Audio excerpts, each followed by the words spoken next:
Welcome to Let Me Fix This. Enjoy the video. Open the Wallet app and tap the plus sign to add payment cards.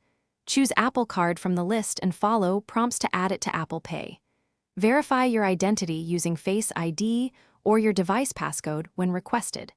Confirm that your billing address and shipping address match your bank records for smoother verification. Check that your iPhone has the latest iOS version to minimize compatibility issues. Keep your physical Apple Card in a safe place after setup, and use Apple Pay for daily purchases. When checking out, hold your iPhone or Apple Watch near the contactless reader to tap and pay. Your device will request Face ID, Touch ID, or your passcode to authenticate the transaction securely. Wait for the checkmark and a vibration or beep before removing your device from the terminal. If the terminal requires a chip, insert your physical Apple Card in the chip slot and follow prompts.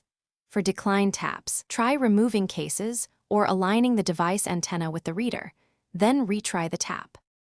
After purchase, open Wallet and tap the transaction to view the receipt and payment details. If the merchant asks for a tip, add it on their terminal or edit the tip later through Wallet when supported.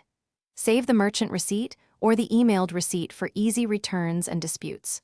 For returns, present the original card or use the same Apple Card account to speed processing. Monitor activity in the Apple Card app for pending authorizations, and contact Goldman Sachs if you see unfamiliar charges.